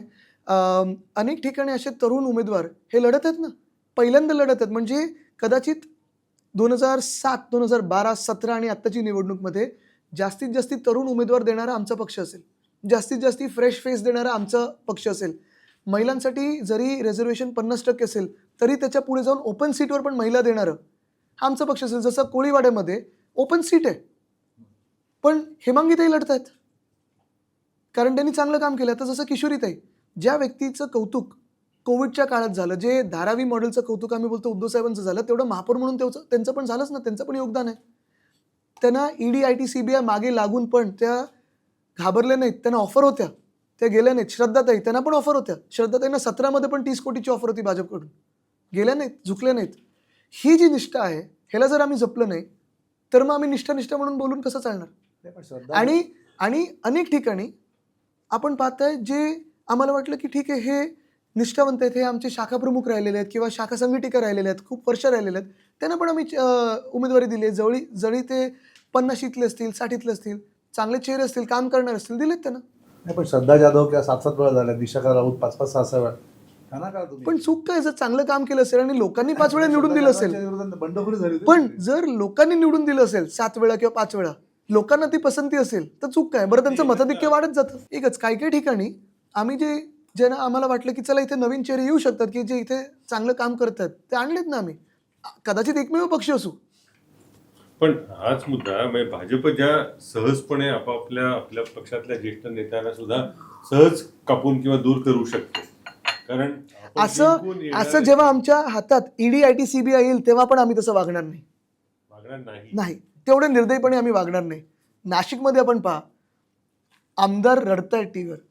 पुण्यामध्ये कोण ते AB फॉर्म खातंय, नाशिकमध्ये गाडी फोडायच्या मागे निघाले. हे सगळं होऊन आमच्याकडून आमच्या लोकांवर ज्यांच्यावर आरोप लावले, तुम्ही घाण आरोप लावले, घाणेरड्या केसेस टाकल्या, छळलं, कोण तो सलीम कुत्ताबरोबर नाचताना ज्याचा व्हिडिओ होता, त्यांच्या हातून तुम्ही फॉर्म्स दिले.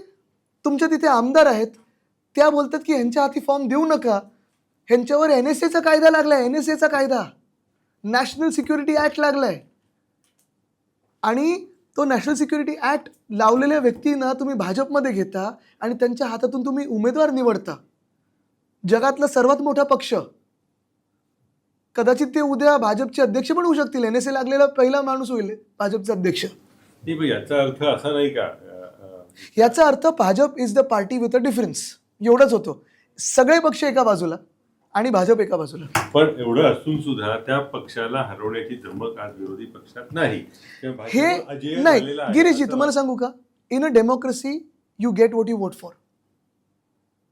जे काही आता राजकारण दिसतंय ते आता ह्या 29 महानगरपालिकेमध्ये जे लोक ठरवतील ते होईल. आणि मी परत परत सांगतोय की ही निवडणूक कुठच्याही ॲबस्ट्रॅक्ट विषयाबद्दल नाही आहे. ही निवडणूक तुमच्या शहराचं राजकारण कसं असायला पाहिजे, राजकीय संस्कृती कशी असायला पाहिजे, शहरातली कामं कशी असायला पाहिजेत, शहर कुठच्या दिशेला चाललंय, ही मुद्द्याची निवडणूक आहे. आणि या निवडणुकीसाठी पूर्ण ताकद लावायची होती म्हणून उद्धव ठाकरे त्या गटानं नगरपालिका निवडणुकांकडे दुर्लक्ष आम्ही केलं. नगरपालिका आणि नगरपंचायत ज्या निवडणुका होत्या तसं पाहायला गेलं तर आमचे सगळे स्थानिक नेते असतील, लोकप्रतिनिधी असतील, बाकीचे नेते पण सगळीकडे प्रचारात जात होते.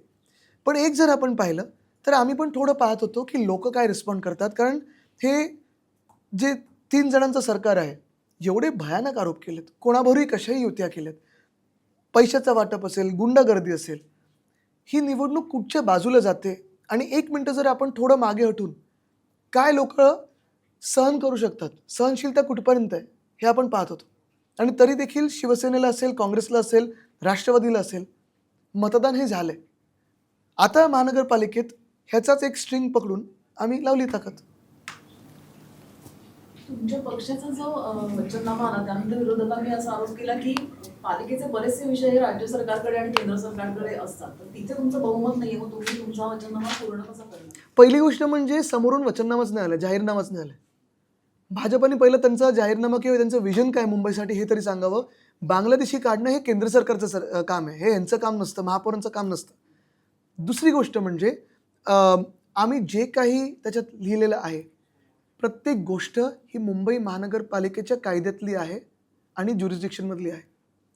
जसं मी सांगितलं 25 वर्षाची आम्ही कामं करून दाखवली. मग पालघरमध्ये जे मुंबईच्या बाहेर आहे तिथे धरण बनवून असेल शहापूर आणि तिकडे, किंवा मुंबई महानगरपालिकेच्या क्षेत्रामध्ये जी काही आम्ही कामं केली, BST पासून, वैद्यकीय सेवापासून, शाळेपासून, जी काही, जसं याच्यात आम्ही सांगितलेलं आहे की पोलीस कर्मचारी, शासनाचे कर्मचारी, महापालिकेचे कर्मचारी ह्यांना आम्ही सगळ्यांना आणि गिरणी कामगारांना आम्ही BMCच्या एस्टेट प्रॉपर्टीवर घरं बांधून देऊ. हे 100% आम्ही करण्यासारखं काम आहे. आत्ता फडणवीस साहेबांच्या एका मित्राला, एका बिल्डर मित्राला ही एस्टेटच्या सगळ्या प्रॉपर्ट्या जातात. ते न होऊ देता आम्ही ह्या सगळ्या शासकीय कर्मचाऱ्यांसाठी, पोलीस कर्मचाऱ्यांसाठी बांधून देऊ. हे आमचं काम आहे. पाळणा घरं बनवणं हे काय प्रधानमंत्री महोदयाचं काम आहे, मुख्यमंत्र्यांचं काम आहे? नाही, महानगरपालिकेचं काम आहे. स्टे शेल्टर बांधणं हे महानगरपालिकेचं काम आहे. 5 महानगरपालिकेच्या अखत्यारीत असलेली हॉस्पिटल हे ना मेडिकल कॉलेजचा दर्जा देणं आणि तसे फॅसिलिटीज बांधणं हे महानगरपालिकेचं काम आहे. ज्युनियर कॉलेज, आत्तापर्यंत 1235 शाळा आहेत, 3.25 लाख विद्यार्थ्यांसाठी ज्युनियर कॉलेजेस बांधणं हे मुख्यमंत्र्यांचं काम नाही आहे, महानगरपालिकेचं काम आहे. BSTचं भाडं कमी करणं हे महानगरपालिकेचं काम आहे. BSTच्या बसेस वाढवणं हे महानगरपालिकेचं काम आहे. पाण्याचे दर कायम ठेवणं हे महानगरपालिकेचं काम आहे. मुंबई महानगरपालिका क्षेत्रामध्ये डिसॅलिनेशनचं प्लांट उभारणं हे महानगरपालिकेचं काम आहे. जे काही आम्ही केलेलं आहे, महामानव डॉक्टर बाबासाहेब आंबेडकरांच्या नावाने मोठं लायब्ररी बांधणं महानगरपालिकेचं काम आहे. कुठेही राज्य सरकार स्थानिक स्वराज्य संस्थेमध्ये हस्तक्षेप करू शकत नाही. आणि ह्याचसाठी ह्यांनी 4 वर्ष निवडणुका पेंडिंग ठेवल्या. कारण ह्या महानगरपालिका जर जिंकून आल्या असत्या तर प्रशासकाच्या माध्यमातून हे लुडबुड करू शकले नसते आणि भ्रष्टाचार करू शकले नसते. कारण महापौर बसले असते तिथे. जेव्हा महापौर त्या सीटवर बसतात, जेव्हा समित्या येतात, तेव्हा राज्य सरकारचा हस्तक्षेप थांबतो. 100 युनिट वीज माफी जी ती पण आमचीच आहे, कारण BSTच्या माध्यमातूनच होतो. पण ती कशी करणार? ABRC कडे जावं जावं लागतं. तुम्ही बघा, आम्ही करून दाखवू. कारण जेव्हा एखादा निर्णय हा होतो, जेव्हा ठराव होतो, तेव्हा सँक्शनसाठी जातो. आणि हे आमच्या अखत्यारीत आहे. BST ही एकमेव संस्था आहे जी महानगरपालिकेची स्वतःची, ती निर्णय आम्ही घेऊ शकतो. प्लस तुम्ही पाहाल, आम्हाला जे व्हीलिंग चालू करायचं आहे उपनगरामध्ये, ते पण आम्ही करू. या लाडकी बहीण सारख्या योजनेमुळे तुम्ही सगळे एका पिंजऱ्यामध्ये अडकला, राजकीय पक्ष, असं नाही का वाटत? त्याचा सगळ्यांना फक्त स्पर्धा आहे ती तळाला कोण जाणार याचीच आहे. बघा, चांगल्यासाठी स्पर्धा आम्ही नाहीये. किंवा ते किंवा मतदार कोण नेमकं पिंजऱ्यात बसलंय हा एक विषय आहे. पण लाडकी बहीण योजना आम्ही पण सांगितलं होतं की आम्ही महिलांना सन्मान निधी देऊ, पण यांनी तर पुरुषांना दिली. आणि मतदान झाल्यानंतर जो काही निधी वाढवणार हे सांगितलं होतं, 1 वर्ष होऊन गेलंय. कॉन्ट्रॅक्टर्सचं एस्केलेशन मस्त होतं लगेच.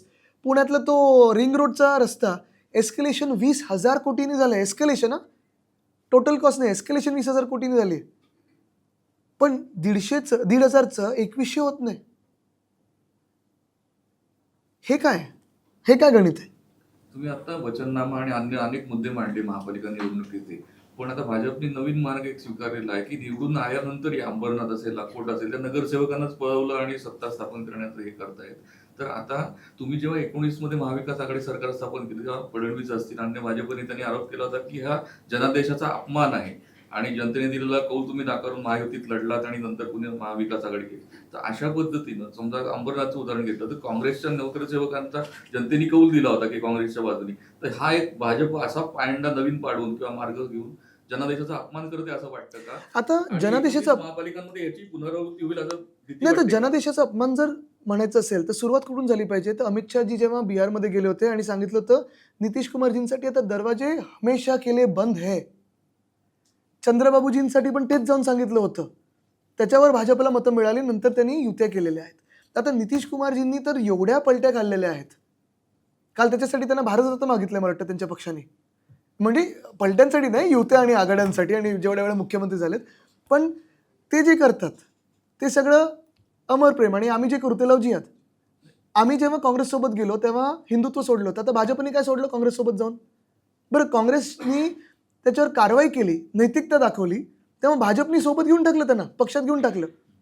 तसंच MIM बरोबर युती असेल किंवा पालघर साधू हत्याकांडामधला प्रमुख आरोपी भाजपने जेव्हा घेतला तेव्हा मग काय? आणि हेच मी सातत्याने सांगतोय की आता जी लोक आमच्यासोबत लढतायत, असं नाही की ह्या लोकांना कधी ऑफर नाही आल्या भाजपकडून, असं नाही की यांना फोन नाही आले, असं नाही की पोलिसांकडून यांना फोन नाही आहेत विड्रॉ करण्यासाठी. सगळं काही झालेलं आहे, तरी हिंमत दाखवलेली या लोकांनी.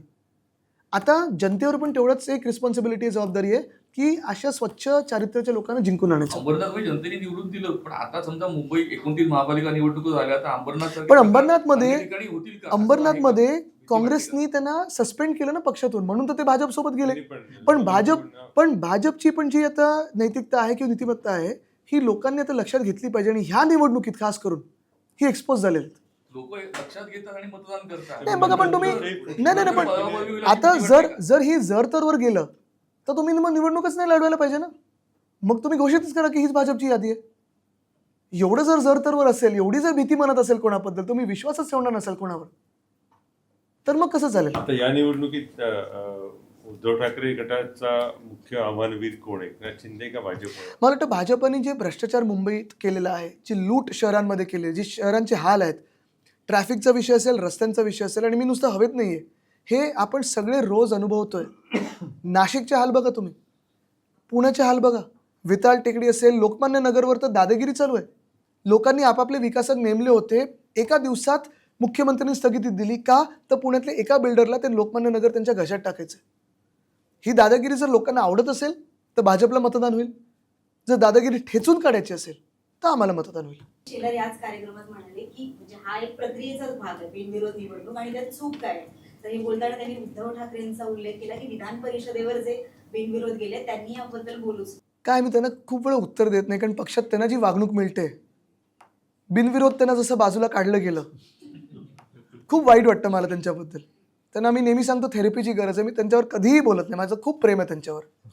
मुंबई लाडकी बहीण विषय आला ना, तर मुंबई महानगरपालिकेने तुम्ही सत्तेत असताना जेंडर बजेटच्या माध्यमातून महिलांना आणि तरुणांना बेरोजगार खूप मदत केली, पण ते तुम्ही कुठे तुमच्या ह्याच्यात आणतच नाही.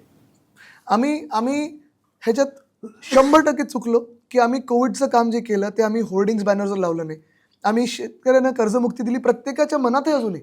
प्रत्येक शेतकरी मला सांगतो की उद्धव ठाकरेंची कर्जमुक्ती पोचली, एकमेव महाराष्ट्रातली पोचली, आधीही नाही कधी नंतरही नाही.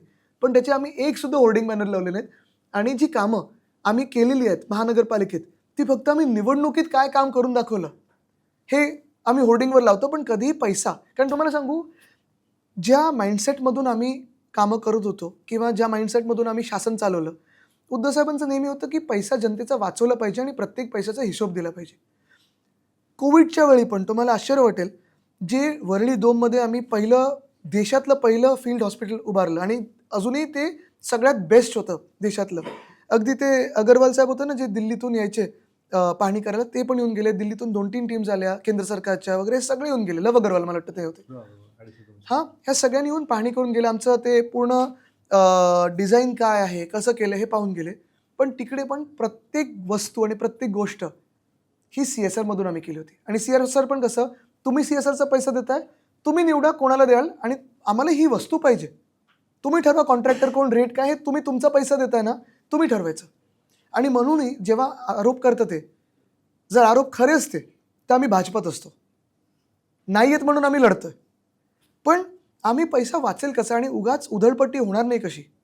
होर्डिंग बॅनर ठीक आहे ना, किती तुम्ही लावणार आणि किती तुम्ही हे करणार, मान्य करतो आम्ही तिथे कमी पडलो, पण पुढे पण आम्ही पैसा जनतेचा वाचवण्यासाठी ह्याच्यात कमी पडू. पण ह्याच्यात अजून एक सांगतो, या देशात कदाचित आम्ही एकमेव पक्ष असू ज्याची बांधिलकी जनतेशी आहे.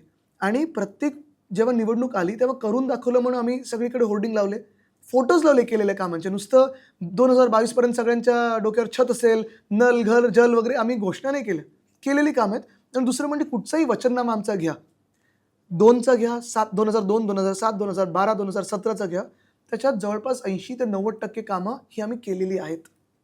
एकमेव पक्ष असू आम्ही. जसं मुंबईमध्ये शिवसेनेने जसं जोर लावलेला आहे जिंकण्यासाठी, तसं इतर MMR रिजनमधल्या महापालिकेत दिसून येत नाही. म्हणजे उल्हासनगर, कल्याण, डोंबिवली. बघा, अनेक ठिकाणी आम्ही जोर लावलेला आहे. जसं छत्रपती संभाजीनगरमध्ये गेल्या 2.5-3 वर्षामध्ये मीच किती वेळा, तुम्ही आता बघा, हंडा मोर्चा असेल किंवा काय काय केवढे मोर्चे काढलेत कचऱ्यासाठी, पाण्यासाठी, रस्त्याचे वगैरे, आम्ही सगळे आंदोलनं केलीत. पुण्यामध्ये वेताळ टेकडी किंवा मुळा मोठा असेल, रिव्हरफ्रंट डेव्हलपमेंट असेल, लोकमान्य नगर असेल, ट्रॅफिकची कोंडी असेल, मेट्रोचे जे भयानक पिलर्स मुळ्या मोठ्यात टाकलेले आहेत, ह्या सगळ्यासाठी पूर आला तरी आम्ही जात असतो. नाशिकमध्ये पण तसंच आहे. प्रत्येक वेळी आम्ही जे जातो ते आंदोलनासाठी जातो. MMR क्षेत्रामध्ये ऑफकोर्स ठाण्यामध्ये तर राजन विचारीजी जोरात लढत देत आहेतच. मला वाटतं 12 तारखेला साहेबांनी सभा तिथे दिलेली आहे. अनेकदा साहेब गेलेत, आई स्वतः जाते. आई कधी राजकारणात नाही आहे, पण ती हळदी कुंकू वगैरे तिथे काही कार्यक्रम असेल तर जात असते. पण महत्त्वाची गोष्ट अशी की काही काही ठिकाणी ज्यांच्यावर आम्ही विश्वास टाकला होता, कल्याण डोंबिवलीमध्ये त्यांना मोठी जबाबदारी दिली, त्या ऐन वेळेला परत गेले बिंदीकडे.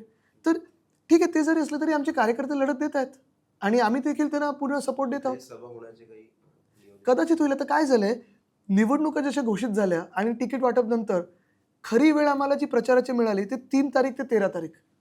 म्हणून मुंबईत पण ज्या गल्ली सभा व्हायच्या आमच्या, त्या पण कालपासून सुरू झाल्यात, कारण आम्ही शाखा भेटींमध्येच लागले. उद्धव साहेबांनी जवळपास 70 शाखा कव्हर केल्या असतील. पण हे होत असताना शाखा भेटींमधून आम्ही लोकांशी संवाद साधतोय, शाखा भेटींच्या माध्यमातून आम्ही लोकांशी बोलतोय. तर उमेदवारांना आता सभा नको आहेत, कारण त्यांना डोर टू डोरमध्ये रीच आउट व्हायचं. खूप आमचे उमेदवार नवीन चेहरे आहेत, अर्थात 5 वर्ष कामं केलेली आहेत, घरोघरी गेलेले आहेत.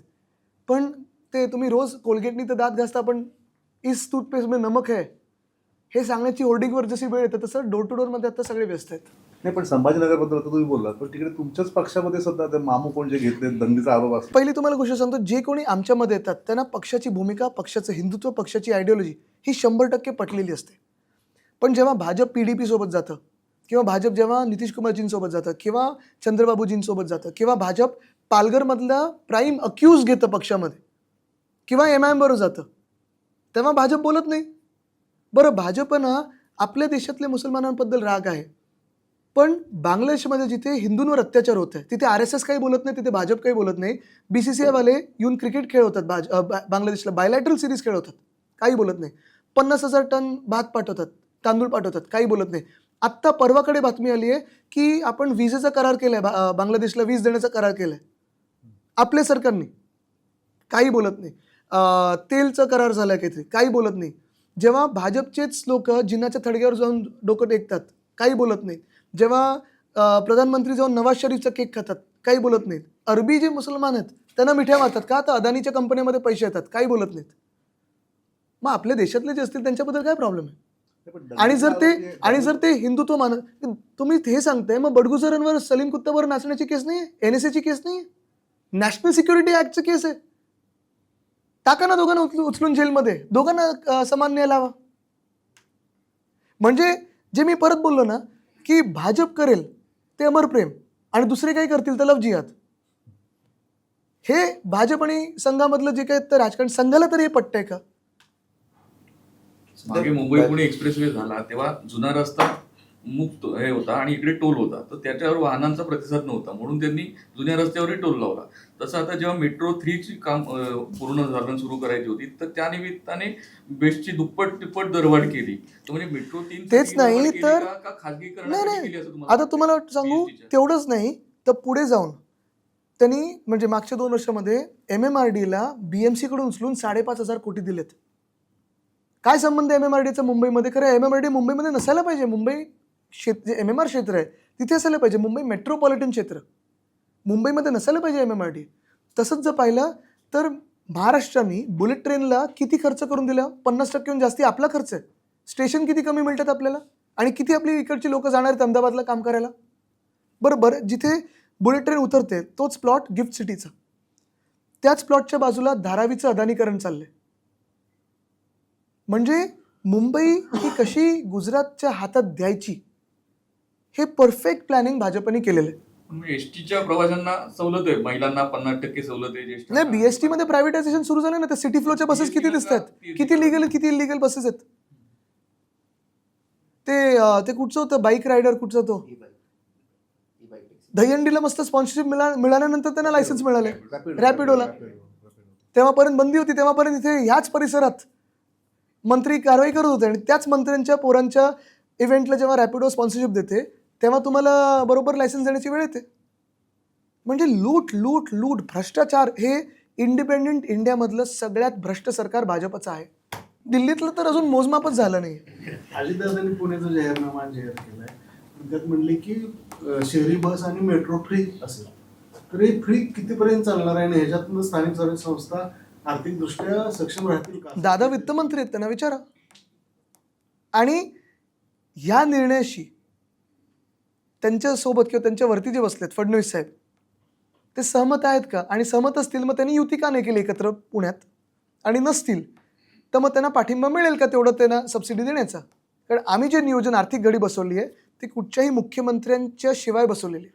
कोणाचाही आशीर्वाद आमच्यासोबत नव्हता, तेव्हा आम्ही कामं करून दाखवलेली आहेत. जे आत्ता दादांचं कॅल्क्युलेशन असेल किंवा भाजपचं कॅल्क्युलेशन हे सगळं राज्य सरकारवर आहे.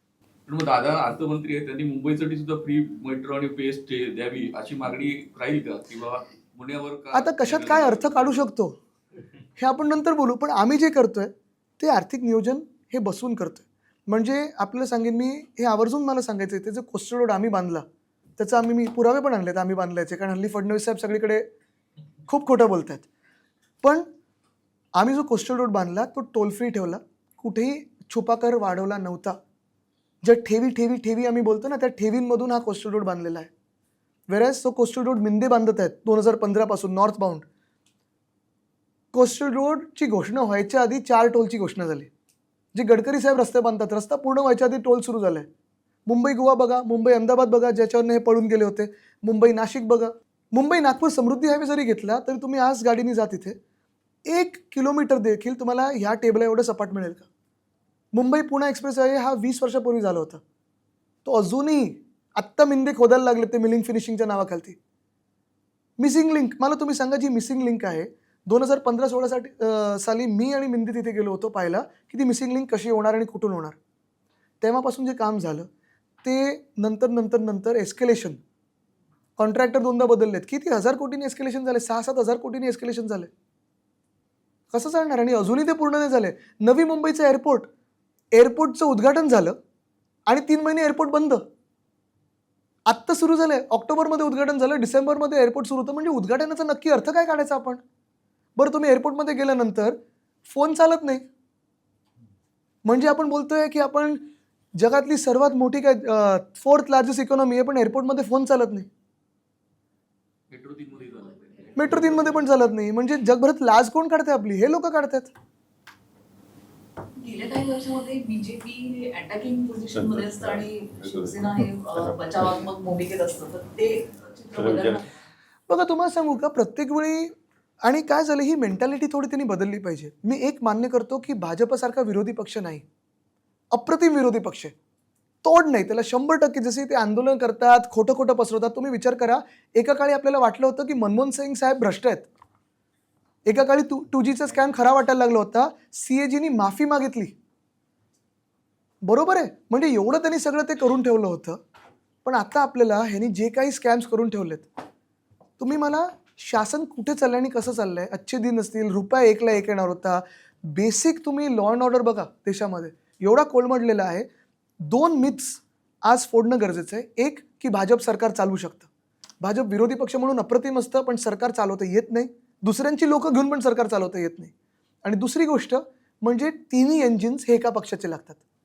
इंदूरमध्ये जी घटना घडली, 18 लोक गेले, जे मंत्री बोलले घंटा फरक पडत आहे, तिथे नगरसेवक भाजपाचा आहे, महापालिका भाजपची आहे, पालकमंत्री भाजपचे आहेत, आमदार भाजपचे, खासदार भाजपचे, केंद्र सरकार, राज्य सरकार आणि महानगरपालिका भाजपची आहे, तरी लोक मरत आहेत. तुम्ही गांधीनगरमध्ये तेच झालं, सगळीकडे भाजप आहे तरी शासन चालवता येत नाही. अनेक वर्ष असं व्हायचं की दिल्ली सरकार हे आम आदमी पार्टीचं आहे म्हणून प्रदूषण वाढतंय किंवा म्हणून असं आहे म्हणून तसं आहे. हे सगळं झाल्यानंतर मुख्यमंत्री म्हणून कोणाला आणलं? रेखा गुप्ता. म्हणजे शीला दीक्षित आणि अरविंद केजरीवाल कुठे आणि ह्या कुठे? केवढा मोठा फॉल दिल्लीसाठी आहे.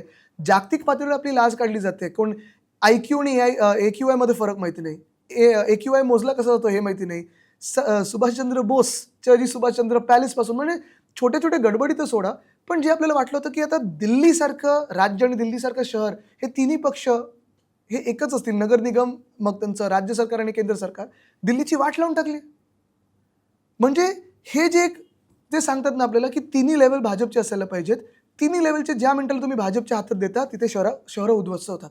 कारण महाराष्ट्रामध्ये पण गेली 4 वर्ष भाजपच्याच माध्यमातून हे प्रशासक काम करतात. भाजपचं केंद्र सरकार, भाजपचं राज्य सरकार, भाजपचे प्रशासक शहरांमध्ये काय हाल झालेत सांगा. एक मी तुम्हाला जसं सांगितलं मुंबईबद्दल जे आपण जे काही करू शकलो आणि करून दाखवलंय, ते जे मी काय सांगितलं, इथे भाजपच्या एका कुठच्याही मोठ्या नेत्याला बसवा आणि मला एक शहर दाखवा जे भाजप शासित आहे आणि जे आपण मुंबई म्हणून आपले मुख्यमंत्री नसताना पण करून दाखवलंय तसं दाखवा. किंवा मुख्यमंत्री असताना दाखवा ना, की जसं UP आणि गुजरातमध्ये कोविडच्या वेळी जे हाल झाले ते मुंबईत झालेत का, ते महाराष्ट्रात झालेत का, हे दाखवा.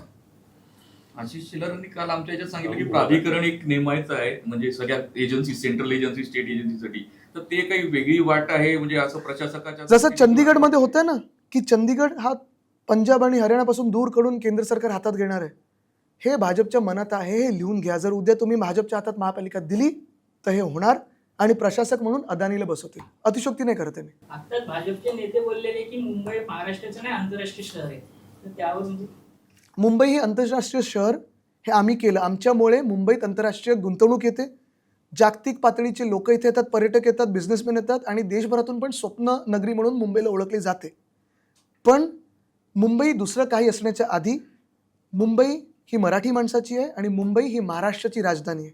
जी आर्थिक राजधानी देशाची होती ती भाजप संपवत चाललेली आहे. BST संपवते म्हणजे तुम्ही कामावर जाऊच शकत नाही.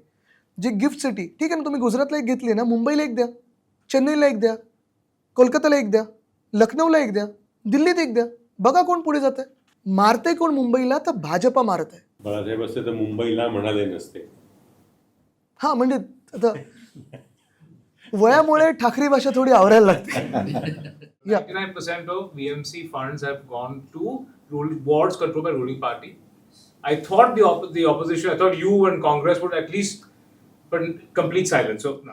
I'll tell you why. For the last 3-4 years, ever since 2022 happened and the government changed, the BJP mode of governance has actually put everything into a tizzy. Be it as something as basic as wrong side driving, to law and order, to investigating corruption, to anything. Now in the past 4 years, as against the principles of what the fund distribution should be, the BJP actually indulged in giving 99% of the funds to the wards of the ruling party. Now first and foremost, let me start off from this and then I'll come to why I didn't put it up. I loved the investigation and it is very brave of you and I must commend the Express Group for doing this. It's one of those, I don't want to sound patronizing, but it's one of those moments where you find a landmark investigation bringing the truth to the people. Again, nowhere sounding patronizing, but as a citizen, I find it very interesting in today's times.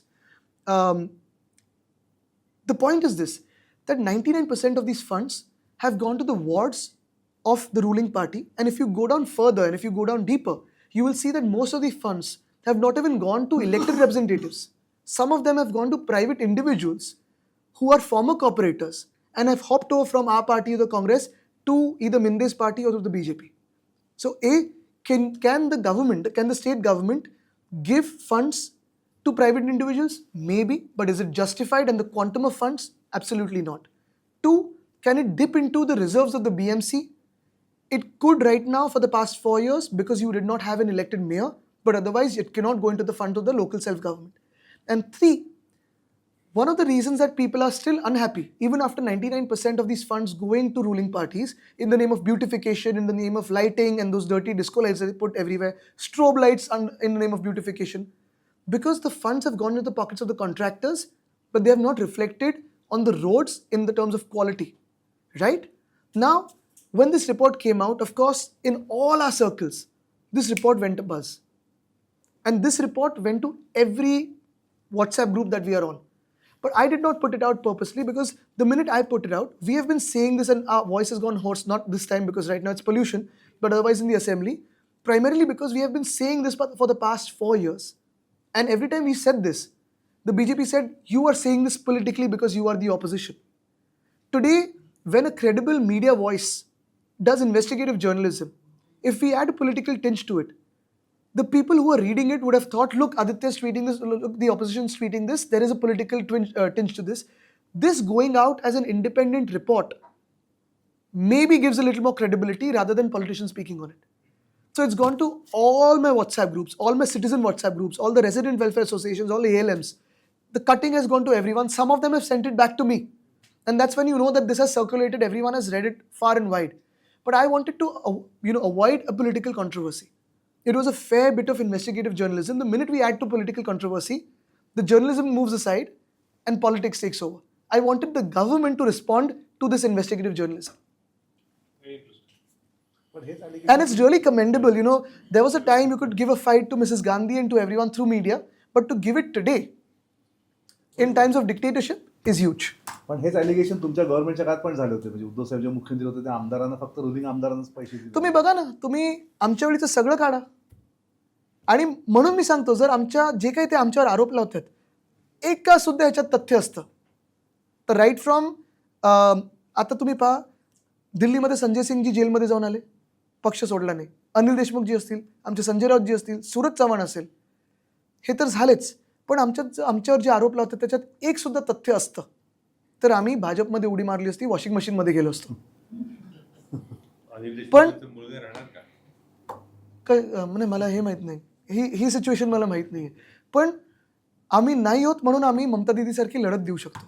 त्या तर अजून भलत्या लेवलवर लढत देतात, जबरदस्त आहेत त्या तुम्ही बघा, खऱ्या टायगर आहेत, बेंगॉल टायगर आहेत त्या.